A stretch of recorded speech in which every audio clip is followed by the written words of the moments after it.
Hello, my name's Catriona. I'm a maths teacher in the UK. I'm a big fan of mathematical puzzles. I want to show you one of my favourite puzzles to doodle and explore. So all you need for this puzzle is a blank square grid. I've got a 10 by 10 grid here.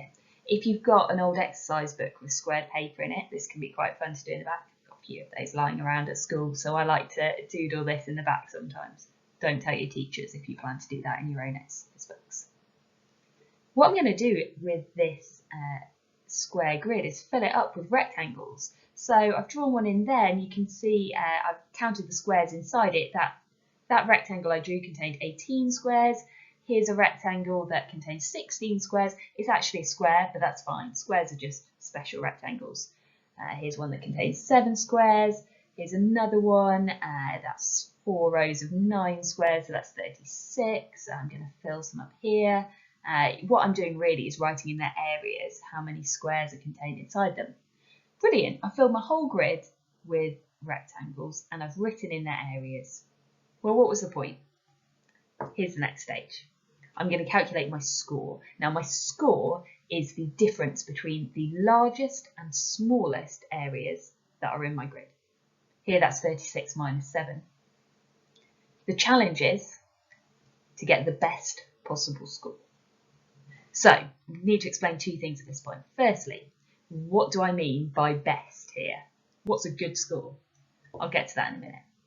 Second thing I should say, I don't know what the best answer is to this. This is not a puzzle that I've solved. It's a puzzle that I like to explore and to play with. So I can't tell you right now what the answer is. But I do hope that it's something that you can have a bit of fun with. I'm pretty sure you're going to be able to beat me if you spend any time playing around with this. Let me just explain what these puzzles are. So these are called Mondrian Puzzles. I first learned about them from a brilliant teacher and mathematical artist called Annie Perkins, who's from Minnesota. They're called Mondrian Puzzles after this guy, Piet Mondrian. He was a Dutch artist and his artworks tended to look like this. They are primarily composed of lots of different rectangles all stacked together. And that's kind of like the pictures that we've been drawing, right? So that's why they're called Mondrian puzzles. The rules are these. You always start with a square. So I started with a 10 by 10 square. It doesn't always have to be 10 by 10. It can be 6 by 6. It can be 5 by 5. You can do it with any size so long as you start with a square.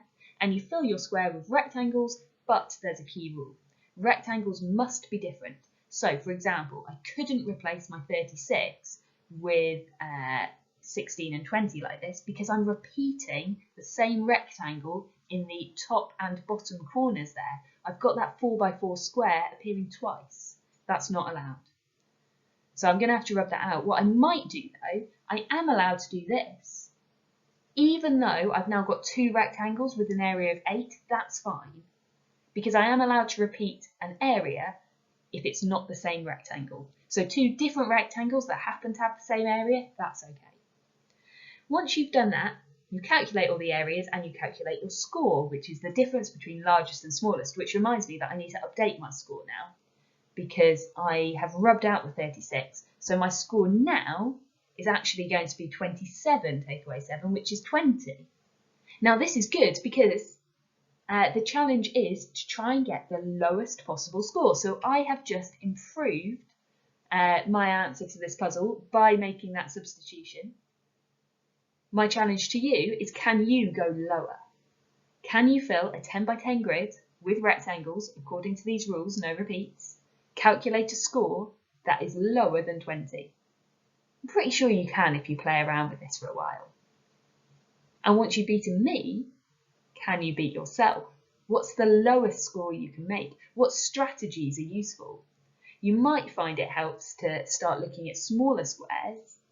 So rather than starting with 10 by 10, maybe start with 4 by 4, 5 by 5, 6 by 6. See what's possible. See if you can come up with any strategies that you can then use on the 10 by 10 square. Or if you fancy a real challenge, you can go bigger. You can start with a 12 by 12 square. You can go as large as you like. It's a really interesting puzzle. I hope you have some fun playing around with it.